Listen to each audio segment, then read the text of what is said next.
Okay, just taking a little break from my morning walk this morning to talk about walking. So walking is one of the best things you can do to kind of assess how your biomechanics is going. It's something that I do every morning, and the morning is a great time to do it. So you wake up in the morning with the sunrise, you go for a walk outside, you get that morning light in your eyes. It's been shown to set your circadian rhythms really well, and it helps you sleep, and it keeps you awake during the day, and it makes you tired at night. It's a really super thing to do for that reason. You can check out, I think it's Andrew Huberman that does some good podcasts on that. There's Huberman Lab podcasts, and he's a neuroscientist, and he highlights the evidence for that sort of thing. But I'm not going to focus on the light aspect of it and the circadian rhythms. I'm focusing more on the biomechanics here. So people often talk about should they apply the principles of good posture while they're walking, and obviously you definitely should, but it's not quite as simple as that. There are some things that people do when they're adjusting their posture that they don't really realize they're doing unless they can see themselves in a mirror. So you often find that people, when they get rid of their anterior tilt, for example, so when it's a bit difficult on this rock to show you, but if you go from side on, most people have this anterior tilt, and then they're also a little bit bent over at the shoulders. And when they correct that, it may feel like they've corrected it so that they're standing up straight and they're well stacked with their posture. But sometimes it's not true. Sometimes they often shift their hips forward, for example. That's probably the most common thing I find, is that when they posterior tilt their pelvis to correct their posture, so their shoulders are back, then they posterior tilt, they often shift their hips forward, and they don't realize that they're doing it. And then so if you go for a walk like that, obviously that's not going to be ideal. And so you're probably going to do yourself more harm than good adjusting that way, because you're quite well adapted to your dysfunctions, if you know what I mean. So people get very strong within their own dysfunctions, but eventually they pay the price for it. And when exactly they pay the price is anybody's guess, really. Sometimes it happens really early on with people, so like sometimes even in their 20s and 30s, they'll start to feel biomechanical problems with how they've adapted to their lifestyle, their particular dysfunctional movements. Sometimes people don't feel it until they're 80 or 90 years old, and they get really lucky. But I think most of us sit in the middle somewhere. And so you tend to start feeling problems when you're in your 40s, 50s, 60s. That's probably the most common. So it's good to really adjust your posture, because we want to be working towards that ideal. We may never get there, but working towards that ideal is going to take a lot of pressure off the joints in the long term. So when you're walking, it's really important before you start adjusting your posture when you go out for a walk, and then trying to figure it out while you're walking, is to have a look in the mirror and make sure you're doing all the details pretty well, and that you're stacking pretty well in the mirror. Again, it doesn't have to be perfect, but as best you can get to that postural ideal. And then once you're pretty confident that you've got the feeling of where to be in the mirror, then you can go for a walk, and then you get more of a benefit from it. And the walking really is beneficial. Now, where should you feel it?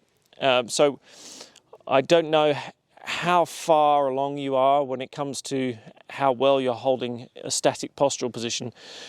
But when you've got the shoulders up here, the stomach in, posterior tilt, shoulders back, all these things together, you should feel a fair bit of strain around the rib cage, maybe at the back between the shoulder blades, and then some tension here in the stomach. Now, if you've got those three things while you're walking, and then you can feel your glutes working a little bit, particularly when you go a little bit uphill, there's a good chance you're getting it about right. We want to have this tension up here in the pecs, the lats, going in through the core here, because this is what's going to kind of pull you up. It's going to support the lower body when you walk, because it stops that thudding action of your feet hitting the ground. So they're supported, and they kind of hit the ground a little bit more gently. You almost don't really have to think about the lower legs. Another problem that some clients often say to me is that I point out that a lot of people are walking in a straight line. I often see people walking in a straight line and their hips start poking out from side to side. So they're trying to walk kind of in a tram line like that, which is how you should do, but they're kind of focusing on that. If you get the postural alignment well, if you find a neutral spine, you're doing all the things sort of from the belly button up, from the hips up, you'll find that this kind of corrects itself almost naturally. So really focus on the posture while you're walking, and the kind of what happens in the lower limbs will kind of sort themselves out. I don't really focus when I'm walking on my lower limbs much at all.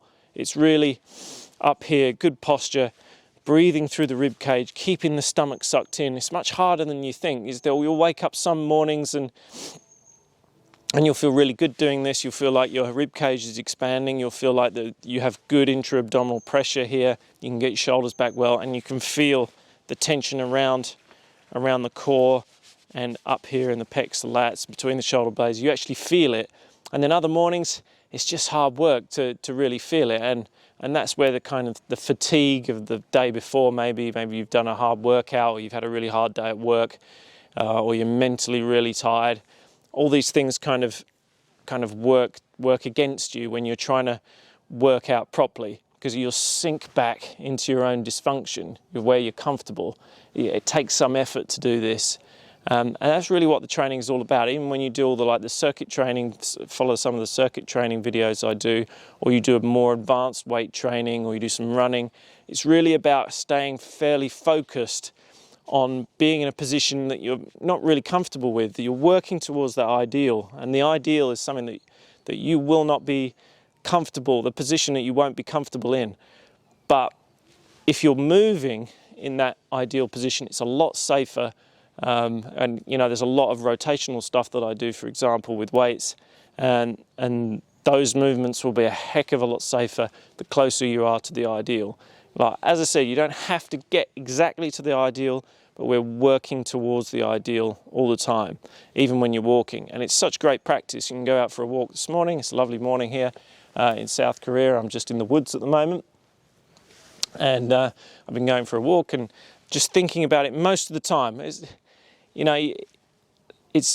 kind of a bit stressful to think about this stuff 100% of the time, because you forget that you're in some nice surroundings, and that you forget to enjoy your walk. But if you can think of it 20, 30, 40, 50% of the time, put a little bit of effort into it, and then hopefully it starts becoming a little bit more unconscious. I would say it's become slightly unconscious for me, but I still have to really think about it when I'm walking, particularly when I start going up and down hills as well. And when you go up and down hills, obviously when you're going up, the torso has got to shift over a little bit. You've got to adjust your spine to match that, so that you're not sort of overly kind of either hyperextending like that, or overflexing the lower back. So that neutral spine's got to adjust either way. And then when you go downhill, assuming you've got quite a decent surface to walk on, you can actually lean back a little bit. Then you've really got a strongly posterior tilt to make sure you keep a neutral spine. And so obviously the knees can shift forwards when you're going downhill, but if your body's over the knees a little bit as you're walking downhill, you'll start to feel the pressure on your knees a bit. So it's all about adjusting the angles of your back, and adjusting the physics of your movement, but keeping the neutral spine. That's really, really key, and keeping the shoulders up as well. Particularly when you go uphill, there'll be a tendency to shove your shoulders down, because gravity is going to work on you in this direction and pulling your shoulders down. But you want to keep them back, keep the neutral spine, and then you'll use the glutes a lot more, and you'll be much more efficient going uphill too. So that's just some little tips on walking. It's running, walking, standing, throwing. Functional Patterns, who I follow, a great company for this kind of thing. That's their big four, and I agree with them wholeheartedly. If you focus your training around standing better, walking better, running better, and if you get to that stage throwing, that's kind of a tricky one for some people, because particularly as they get older, because of their shoulders. But if you can get there, if you try and work towards optimizing those four things, then your body is going to feel so much better. And Walking is one of my favorite things to do because it's like running. Again, running often hurts people because there's a lot of force. There's I think it's something like 8 to 10 times the force of gravity as you're running, but walking much less. So walking is something you can afford to kind of experiment with and practice. And it seems funny, doesn't it? Like that you need to learn how to walk, but that's just, unfortunately, that's the way it is. You know, you've sunk into dysfunction as you've got older, and walking is not the same as it used to be when you were younger. So if you want to continue kind of functioning in a pain-free way, being efficient and aging gracefully, you've got to kind of relearn these things as you get older. And sometimes you need to relearn them from a teenager. A lot of teenagers I see walking around are not walking particularly well either. So it's not just an old person thing either. So watch yourself in the mirror, pay good attention to detail, and get out there and enjoy a bit of nature. And I'll see you next time here at the Free Trainer, as who knows where I'm going to be in the next few months. So we're going to be in South Korea for a little while, then the UK, maybe back to Australia, maybe not. The world's a bit of a funny place at the moment, so planning for anything in the future is a bit tough. But I'll continue to be giving you videos. I'll probably be based in Colchester in the UK for about 6 months. If you need any private one-to-one sessions or anything like that, maybe I'll be back in Cairns for one-to-one sessions. I know a few people have been asking me for that since I've left Cairns, typically. So who knows? But some more online material as always coming, and some courses. I'm looking forward to doing some courses soon that you can sign up to online to really get the fundamentals really in place, and to explain sort of the why these fundamentals are important. And it's quite broad, and I think I need to put it into almost like a whole course for people to follow. So that's coming, and so I'm signing off here from rural South Korea. I'll see you next time.